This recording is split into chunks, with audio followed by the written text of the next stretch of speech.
Hello and welcome to The Green Stream, a podcast brought to you by Sustainable Business Network Detroit, a network of partnerships between Southeast Michigan stakeholders, innovators, and changemakers. Each partner is on a mission to advance and amplify sustainable business practices, and we're here to learn from, share, and help activate a sustainable way forward for Greater Detroit. If you enjoyed today's episode, please like and subscribe wherever you get your podcasts.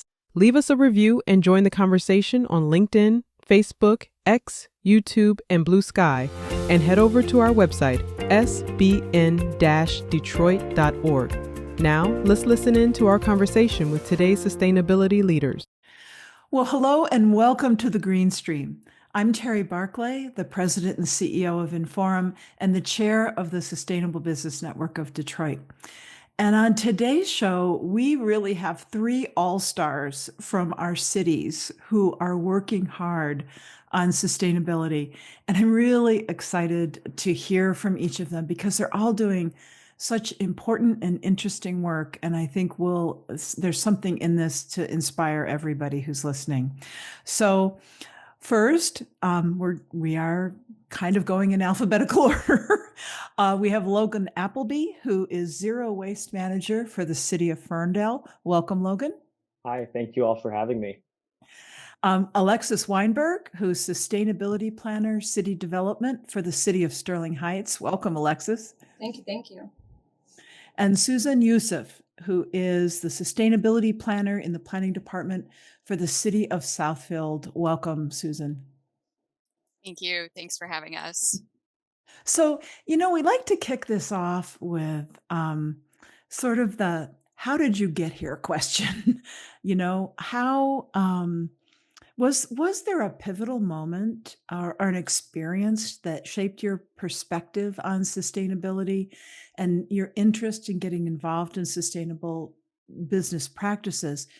And then how you entered that in working in municipalities. I just think it's a really interesting thing. So, Logan, let's kick it off with you. Yeah, absolutely. So I've had a longstanding interest in sustainability. I think the broad spectrum and seeing how sustainability can help folks came from doing 3 terms of AmeriCorps at a place called EcoWorks in Detroit, which was a really formative experience. You got to be in the classroom with students every day, every week, and talk to them about the issues they were facing in sustainability, but also in their community. And so that's where it really came in. It was how do we make quality of life impacts? And sustainability is a great way to do that. And that led me to other, career endeavors, but always coming back to how do we make a quality of life impact? I did that at a previous nonprofit for businesses, so consulting on waste practices, and that ended up, getting me to here, working in municipal government, where I can, impact, I would say, more of the, different groups on that change. It's so inspiring to hear people in municipal government care about these issues. I just can't tell you how exciting that is. So, Alexis, how about you? What's your story? Yeah, so similar thing. So growing up, I was always really in love with nature and science and biology. And so when I went to college, I was really thinking like the one way to kind of incorporate that into a career would be like the medical field, because I also want to do something that could help people. And I had no idea, and I'm in the planning department, so I had no idea what planning was, what really sustainability was. It wasn't until I kind of started really paying close attention to like the built form. I live in Detroit, and I was really kind of just observing people and how they operate in the city and how they navigate it and the impacts that the built form can have on our quality of life. And my first like real kind of sustainability job was working with the greening of Detroit, planting trees throughout the city. And so that was really like boots on the ground first experience, and learning how municipalities can kind of drive that change and kind of shape the places that we live, and whether how you do that, having different sustainability practices and just improving folks' quality of health and life. Yeah, so important. And of course, tree canopy is very important to all those things, but so is the broader work. So, Souzan, how about you? Yeah, so I've had the opportunity to travel a lot throughout, my life. My parents immigrated here and myself back in the day from Egypt. So I have kind of a global perspective on what quality of life looks like in a first world country versus a third world country. And, looking at it, you kind of wonder why certain countries don't have the basic necessities that first world countries do. Traveling to other countries in Europe, you kind of see the walkable cities, the just the sense of community that is kind of disconnected in a world full of technology, and you want to bring that in your community. You want to enhance the quality of life, just like Alexis and Logan alluded to. You're trying to help people, you're trying to elevate their living experience and incorporate all of those things, and sustainability is really at the core of that. So I'm really eager to hear, the three of you are experts, so I'm really eager to hear from you about what are the emerging trends that you see in municipal sustainability that are most promising? Does anyone want to start? Yeah. I, Sorry, go ahead, Alexis. Okay. Being kind of new in the field, I feel like that sustainability is coming more mainstream and slightly less of a polarizing topic, especially when you're looking at it from like a quality of life standpoint, at least at the local level.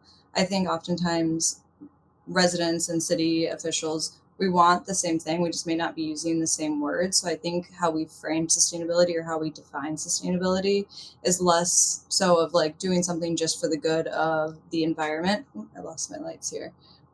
Doing so for the good of the environment, but also like oftentimes we hear residents talking about, like, for instance, with increased rainfall and flooding and things like that, they may not say, hey, I want you to go implement some sustainable practices that are going to affect flooding, but they say, hey, I want my street to stop flooding. And that provides opportunity for the city to then incorporate nature based solutions that have a sustainable purpose, but are really getting at the needs and the wants of residents. So we may not necessarily use the same words, but I think that we really have the same goals, and framing it like that is making it become a little bit more mainstream for municipalities to kind of utilize sustainable strategies. Yeah. By the way, Alexis, we're happy that you have to move around to keep your lights on. That's a good thing, right? So, so Susan, how about you? You were going to jump on that one. Yeah. So I was going to say that it really comes down to kind of back to basics. So what I mean by that is we prioritize walkable cities here in the city of Southfield, emulating those cities that you're able to just get out of your house, go to a park, go to a downtown, just be able to get your basic needs without the use of a car.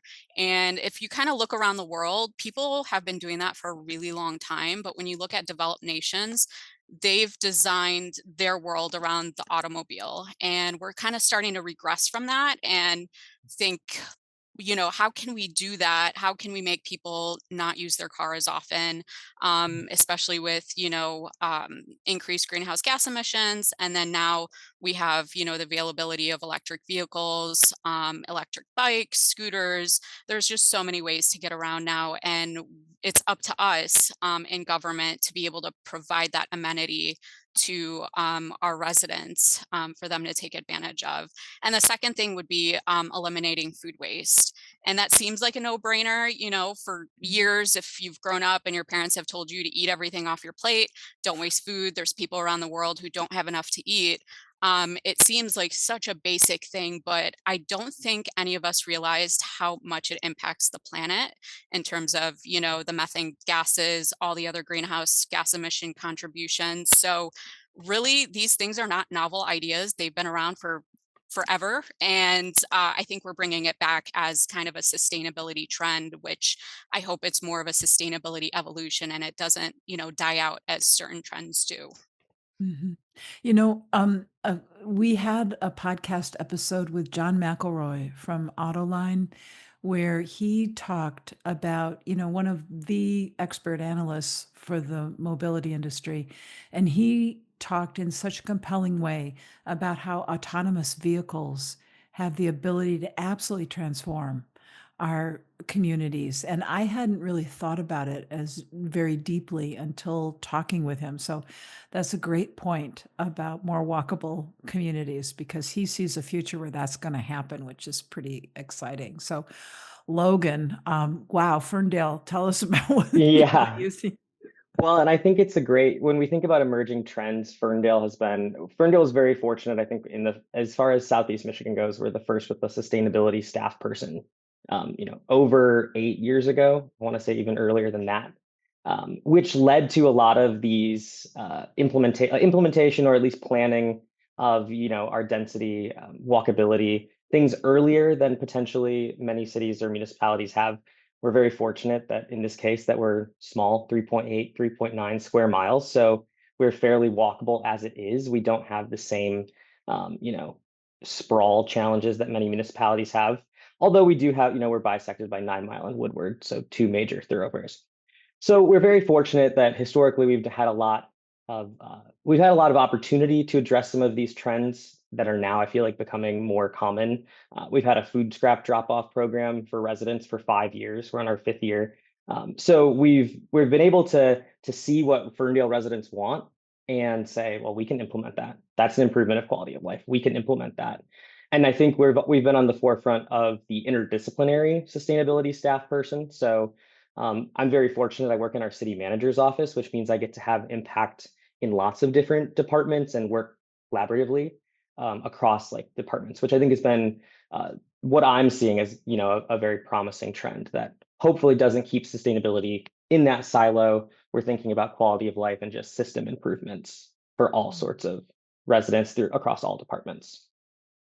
So are there other sort of promising projects that you have your eyes on? We've been talking about emerging things, but are there other things you'd like to mention that you have your eye on in your municipalities? Should we just jump right in? I mean, Susan, I'm dying to ask you about food waste.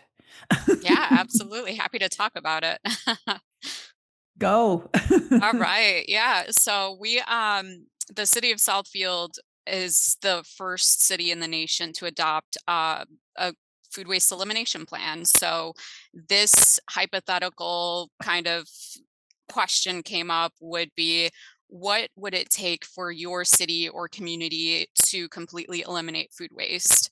And this was a grant funded project by the state of Michigan, and in collaboration with the nonprofit Make Food Not Waste, who really spearheaded the research.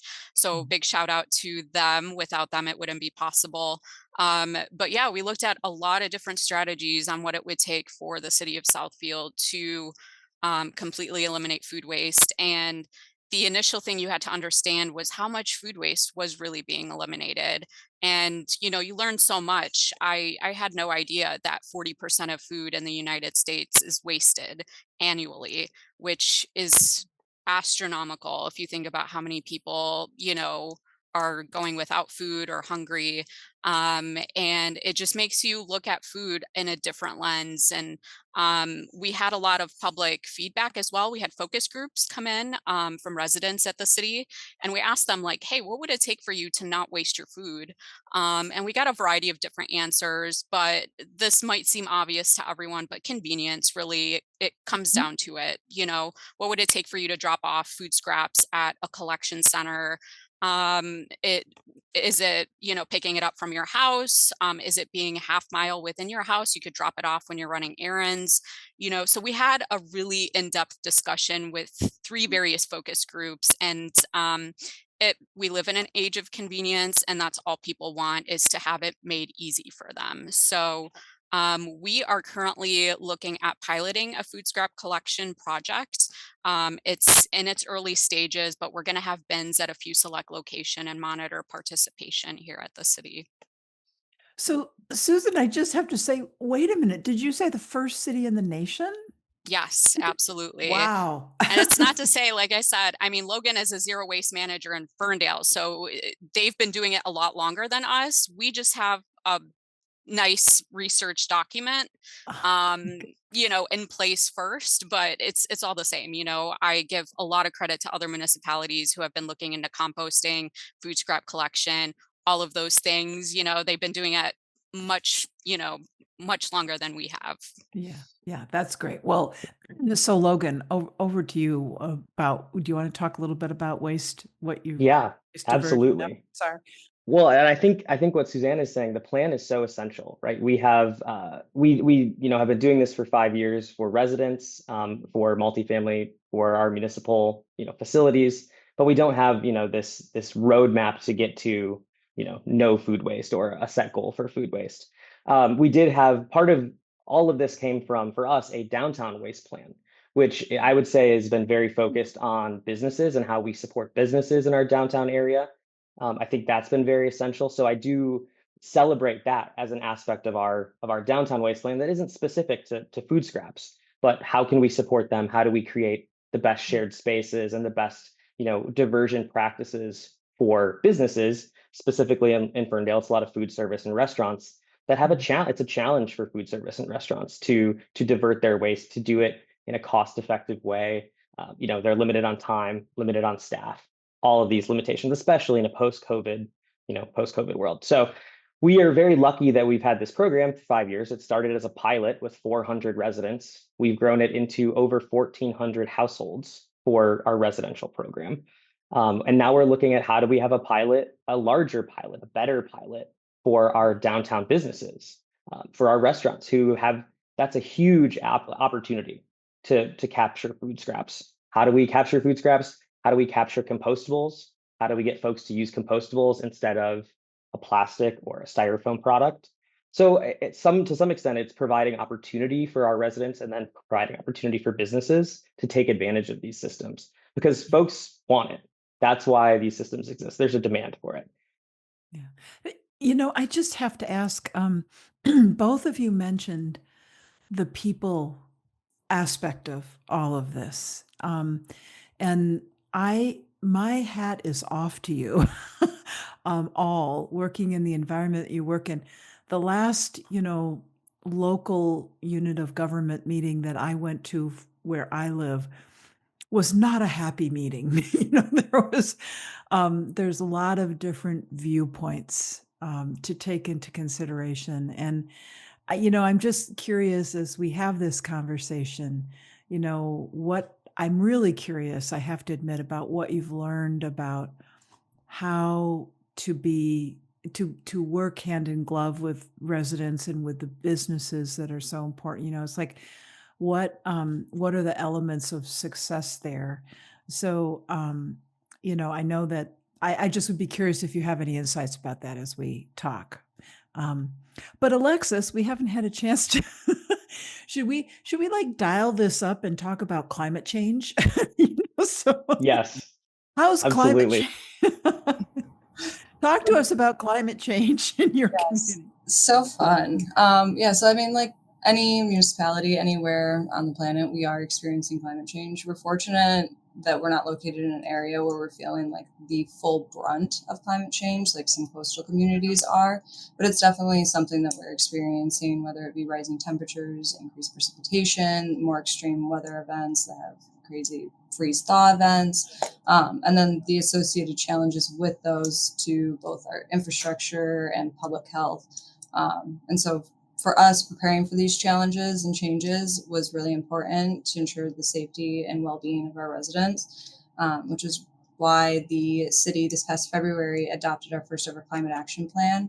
So kind of identifying different strategies and actions that we can take as a city to have a positive impact on our residents' life, but also we are the fourth largest city in Michigan, so we can have the potential to have a wider scale impact too, which I think is really important to consider as well. Yeah.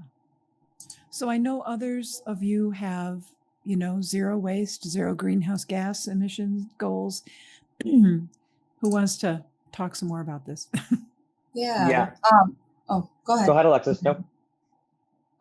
So within our climate action plan, we do have the goal to be net zero by 2050, which is an ambitious goal, but I think that if we continue to kind of make the progress that we are, that we can be successful in it. I don't think that we should shy away from ambition, especially when it comes to tackling climate change.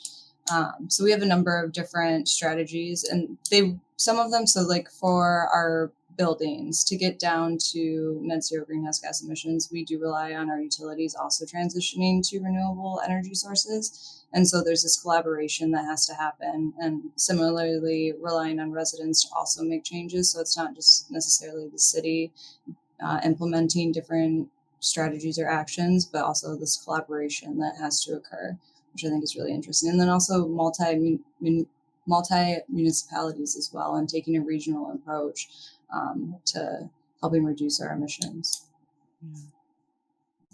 Logan, it sounded like you were going to pipe in. Oh, absolutely. Well, we have this a net zero goal by 2050 as well. We're hoping to reduce our emissions by 63% by 2030. That's more ambitious. We have a little bit of time. We have some time, but it's coming up. It's approaching. When our plan was put in place in 2022, I don't know if it was our climate action plan was integrated into our master plan in 2022. I think it seemed a little more optimistic potentially at this time, but we agree. It's the same as Alexis. To some extent, requires partners. Municipalities. For us, we spend time together in academia, in other circles where sustainability professionals are supported, or we're just able to spend time and talk about the projects we have going. But it requires our residents. It requires industry in our various communities. For us, then we want to reduce our carbon intensity in residential spaces by 20%. So that ties back for us to quality of life improvements. There's, by reducing the carbon intensity, the methods to get there will help folks, reduce their energy bills, live a more comfortable, healthier life. And so all of those goals, if we're properly communicating that, it's not a sustainability goal. I mean, it is, but it's also a quality of life improvement. It's direct, support for our residents. Yeah. So Souzan, and everybody has a climate action plan or a sustainability plan. I think you've got multiple parts of yours, right? I think as most places do. You've got 10 categories, I think, I identified in your sustainability action plan. How do you plan on hitting those goals? How are you going to tackle that? Yeah, I'm happy to kind of give you a glimpse in what's going on in our sustainability action plan. So we currently have a consultant working on it. I just had a meeting before, coming on this about our next sections that we're drafting for the plan. But yes, so it's been on the table ever since I got hired into the city about 3.5 years ago. Kind of took a little bit of a pause just because we had the food waste elimination plan that took up a good little over a year of my time. So now we are really diving into our sustainability action plan, and we have outlined 10 different categories that we think make up sustainability in Southfield. That's not to say that these 10 categories are going to translate into other communities the way it does for Southfield, but we believe is what's going to help Southfield reach those sustainability goals. And hopefully after it gets adopted by council sometime next year, my plan would be to bring on a sustainability board. So develop some sort of board or commission that is a permanent part of the city that will meet on a regular basis to talk about the plan and how we're going to implement each part of the plan. Because at the end of the day, you can have every research document on the planet related to whatever topic you want, but if it doesn't get implemented, then it really is no good. So I really want to bring in outside experts to join that board or commission, and help me understand how we're going to move forward, because I have limitations in my own time and my own knowledge base. And I think just outside help is really critical to move that forward. Oh, that's really interesting. So would you envision having residents be part of that as well, or is this seen as an expert panel? Because you have lots of opportunities for resident engagement.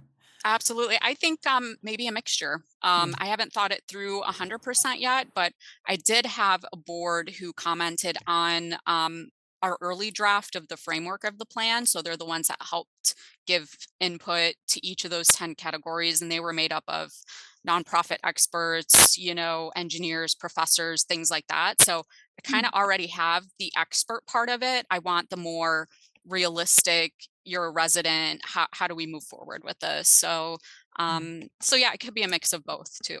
Yeah. Yeah. But if you don't mind, Terry, Yeah, we yeah. have a sustainability board and commission, and I'm in Ferndale. We have officially for at least 12 years, but unofficially before that. And they're experts. They are, so a lot of them, I'd say 6 of the 9 are sustainability or, adjacent to the sustainability space professionals. And then 3 are residents who are extremely passionate about it as well. But they're all residents. So and I think Southfield probably would have a very similar mix as well.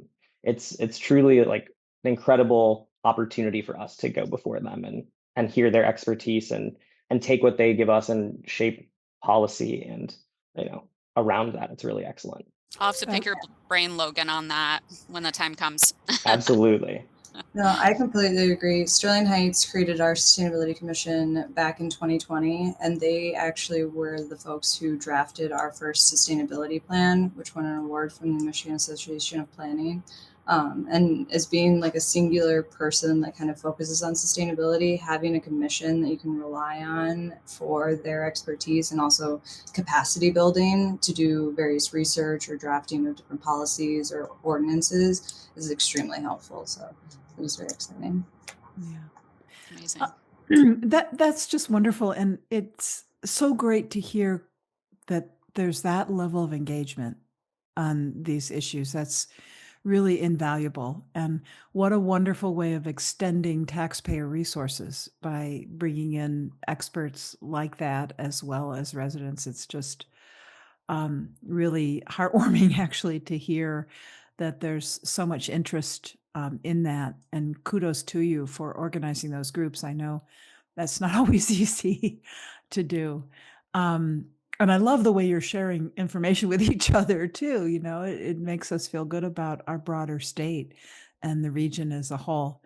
Can we move to, some of the, well, I don't know, natural landscaping or green stormwater infrastructure issues? Is there anybody who has a project there that would like to comment on that? Yeah, I can start. So we have a planned natural landscape program here in Ferndale, essentially stating if you want to replace your yard with native plants and other specifically natives, but other infrastructure instead of like a rain garden or a bioswale, instead of having a standard turf grass lawn, we encourage that. And again, a lot of our policies came because folks desired this in Ferndale. This wasn't like the city government saying, well, we think this would be a really great idea. It was, oh, a lot of Ferndale residents are getting rid of their yards and they're putting in native plants and they're, growing flowers and they're doing it in a way that is intentional. So how can we support that? And so that's why it's a planned natural landscape. So we support that folks take out their grass in, small increments or large increments and, replace those with native plants that are better for pollinators, better for ecosystems, better for just like our stormwater runoff in general. We'd rather capture it before it gets to our combined sewer. So it's been a really successful program. We got a grant from Oakland County in the beginning of 2024. So over the past year, myself and our commissioners have been distributing native seed packets to support that program. So we have a blended packet, our Ferndalian wildflower mix. So our commissioners, they selected those blends, they designed the artwork and the all of it, and so it was great that the county supported that for a grant for that project. But it's been really great to then pass out those seeds, pass them out to youth, and say you can start to plant native plants instead of and have that ecosystem in your yard or your easement. It's been really awesome. That's really great. And I just have to say, one of the delightful experiences I had recently was being in my local library and finding a section of the library that had seed packets, and it was just such a great, I was like, wow, it's right here. It's really wonderful. So there's lots of ways to do that. How about others with green infrastructure? Yeah, so Sterling Heights just recently in November passed a Pathways to Play and Preservation millage. And one of the components of that is purchasing property for the specific purpose of conservation, which is really, really exciting. And we're going to be doing some community engagement, kind of deciding what types of property residents would like to see us purchase, but then also what they would like to see happen with it. But I can envision at a bare minimum transitioning to doing some remediation of potential properties to incorporate more native plants, some potential rain gardens, bioswales to help mitigate stormwater.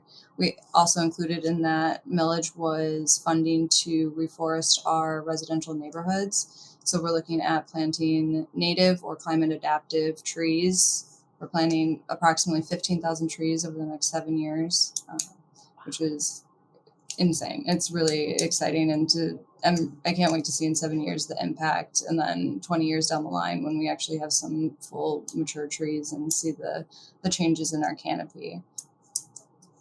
Yeah. Souzan, anything to add? Yeah, I definitely admire what Alexis is doing. That's amazing. And we in Southfield also support green infrastructure and natural lawns. And we just had a tour yesterday with Lawrence Tech students who are working on their senior design projects. And they reached out to us and they were like, "Can we tour, your green infrastructure that you have around the municipal campus?" We're like, "Yeah, of course." So we brought them on yesterday and we took them along the Evergreen corridor where the municipal campus is located. And we showed them examples of bioswales, permeable pavement, rain gardens. And we explained to them, why this was designed in that manner. And, we have interpretive panels too throughout the city whenever we implement like a demonstration project. So we're big on making sure that the public knows why this is here, especially if it's sustainability related or related to improving the environment. So that's been a huge thing at the city in the last few years. Let's shift to energy for just a minute. Logan, I think, is it Ferndale that has an action plan for resident to resident energy efficiency education? Absolutely. Yeah, tell Yeah. us about that. So a subcommittee of our commissioners have been working on an action plan that will, it's a living and breathing document that will continue after this year and for future iterations of our commission, but to do some direct resident to resident energy efficiency work. So the climate action plan calls for, again, residential carbon intensity as part of our overall greenhouse gas reductions. So our subcommittee said, well, we have some expertise here. We have the ability to go door to door and to talk to our neighbors and to be, active in our community groups, that we already are a part of, and promote this. So part of it was going to be a larger campaign to take on the direct pay or elective pay rebates, which is now to some extent changing, but we're going to at least get a little bit of education in this fall so that one of our commissioners is going to put on a workshop, some low cost, no cost options to improve, whether it's your envelope or energy efficiency in your home, but also how can you take advantage of some of these rebates before December 31st, which is coming up. So I think part of it is it's just pragmatic, like what can we do now? What can I do? What our sustainability commissioners are saying, what can I do as a commissioner to make a difference? Some of it is what's available. So I pulled some, publicly available permit data that anybody can look at. I would say all of our municipalities, you can do this for any municipality. And they crunched the numbers and figured out, well, who pulled permits for certain projects roughly 15 years ago? So who might be in the market for a new water heater? Who might be in the market for a new furnace? So they're pulling data and actually looking at, well, who could be our target audience for, a high energy efficiency upgrade, and providing information, again, was, connected to rebates, but so saying, hey, if you're planning on or thinking about a new a new furnace, new water heater, this is a good option for you. These are, what would qualify for rebates, because a lot of us, myself included, I live in Ferndale. My furnace is older than I am. So, my furnace is from the 80s. And every winter, I'm like, I don't know if we're going to make it. Not sure if we're going to make it. And so we've made it for, the last 5. But I would, if my furnace went out when it's 0 degrees outside, I'm, talking to the HVAC folks and getting whatever we can. So we're hoping to at least provide some information, or our commissioners want to provide some information to give folks a little bit of a heads up. What should I be thinking about in an emergency? What should I be thinking about if I want to proactively replace this piece of equipment? Or, for instance, we don't have any permitting fees on EV chargers, solar panels, electric conversions for those appliances. It's educating folks on that. So, that's okay. Well, if I want to do this, I can actually save a little bit of money potentially because I'm pulling a permit for this conversion instead of pulling a permit to, get the new furnace. So it's just providing all this education. It's having real conversations. Building community is so important, even in a place like Ferndale, which is relatively walkable and has a lot of things going on. Still knocking on folks' doors, talking to them about what's going on from a city perspective, from resident volunteer perspectives, and providing as much information as they can. So that's what our commissioners have been working on for the past 8 months. And it was, we approved that, I believe, in August. And so they've been working on how do we implement this? And some of that is bigger. Some of it is like countywide. How do we do home energy ratings, for sales like Ann Arbor is doing? Is that something that we can do at a Ferndale level? Probably not. But is it something that we can talk about and work with our other sustainability professionals and do at a county level? So I think there's a lot of opportunity that I'm talking to our commissioners about, and they're starting to, work with and just run with. Wow. Logan, are you also talking to the contractors who do the work about those permitting savings?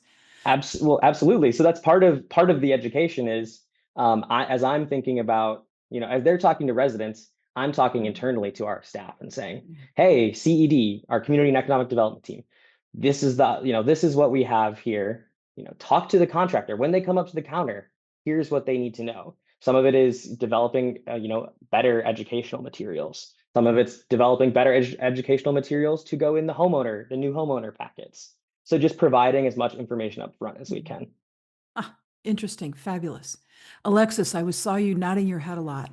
Yes, I'm so excited about the idea of looking up old permits. I love data. So being able to understand about preemptively who may be looking to do improvements in the near future is such a proactive way to approach targeted education. And that helps you kind of like specify it too, which helps from a capacity standpoint. So I find that really interesting. I'm excited. I might steal that idea. Please do. It's not stealing, right? Yes.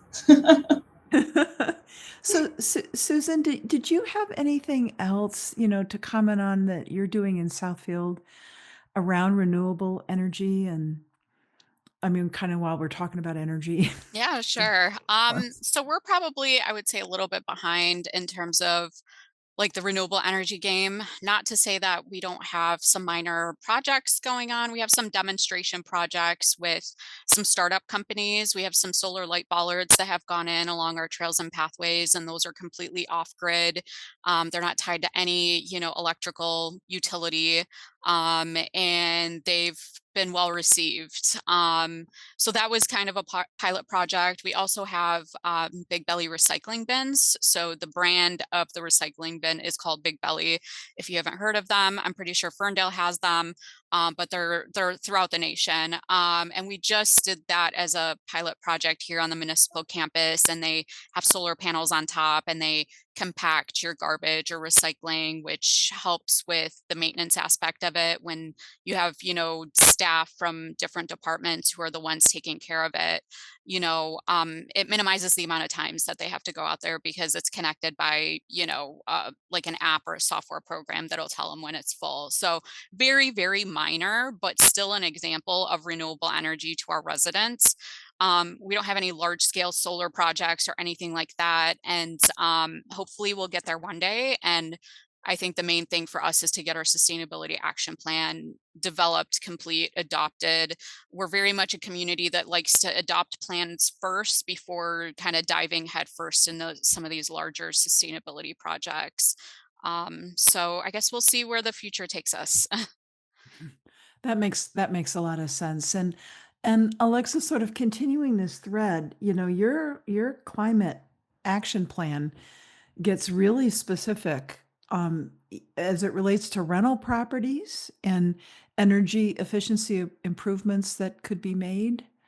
Yeah, so our plan is kind of structured. We have five sectors and then 22 strategies, but then we have 103 actions. So a lot of our actions get kind of into the nitty-gritty, and I think that's helpful when you are trying to tackle things. Looking at the big picture can sometimes be difficult, but if you have the smaller granular actions, they're a little bit more manageable. So this action is included in the overall strategy of reducing residential energy consumption. And then I think it's important that we specifically called out our rental properties from an equity standpoint. Oftentimes, utilities are not included in the cost of rent. So this burden is really placed on the renter. And so the landlord may not have any incentive to invest in upgrades as they're not really the ones shouldering that cost. And so if we can help and owners and property owners to invest in upgrades either through different incentives or requirements, then we can help make a portion of our population a bit more resilient to the effects of climate change. We can have warmer areas in the wintertime, reduce the cost for air conditioning in the summertime. And so, yeah, like I was saying, having those granular actions kind of helps you do like a little checklist, a little bit more manageable to target them. That's really great. Well, I know we're kind of coming to the end of our time together, and um, I just have to say, I don't know. I just want to say thank you to each of you. I just find this whole conversation really inspiring. I had no idea really about the level of work that's being done in our cities and what an inspiration you all are to all of us. It's so heartwarming and wonderful to hear about this. But let's sort of end our time together. We like to ask each one of our guests if they can recommend to our audience any practical steps that our audience can take to increase their sustainable practices. What kind of are your closing words of inspiration? Who wants to go? Let's do Souzan first. Okay. I guess the first thing is educate yourself. Educate yourself about the issues that are going on in your city. Figure out ways that you can get involved. And that might just be taking small steps, and there's nothing wrong with that. We're not asking everyone to, completely go carbon neutral overnight and give up their car and, put solar roofs on their house. And all of these things take time. For example, you can start on, being better at recycling, that could be a small step forward, and being accountable for your own habits. We can promote things, and help you understand these things and programs that we have. But if you're not willing to take those initiatives on yourself to change those habits, then there's only so much we can do. And habit change is probably one of the most difficult. But I can probably say for all of us, I'm happy to answer questions. I love it when people contact me or call me and want to talk sustainability, and we can point you in the right direction in terms of resources. That's wonderful. Can Logan, I build off that? thank No, you. that's perfect. I'd like to build off of that. Absolutely. I think that's the biggest thing is I'm a resource. We all are resources, right? For our residents and a lot of folks who call us from outside of our community, but want what we have and say, how do we do what you do? So please, I think reach out to your sustainability or municipal practitioners, talk to them about what they can do or what's going on at the local level that you may not be aware of. Yeah, like so you can inform yourself and then pass that on to your neighbors, pass it on to your community, right? A lot of the best conversations I'm getting or that folks are pulling me into are already happening that, they happen at the compost drop off. They happen at the garden club meeting. They happen at places already. And then folks are bringing me in and saying, hey, actually, can you clarify and talk about this and talk about why we're doing this? So then take it to your neighbors, participate in the programs that are available, whether it's recycling, whether it's food scrap drop off, whether it's, energy efficiency at, from your municipality, but then pass that on to your community directly. Don't just, keep it for yourself. Yeah, and I think don't let perfection become the enemy of progress. I think we often get caught up in trying to make sure that our actions are perfect, that we're always like going 100%. However, we know resources are limited, and if we wait until like all of the stars are aligned, we may have missed out on an opportunity to make real impact.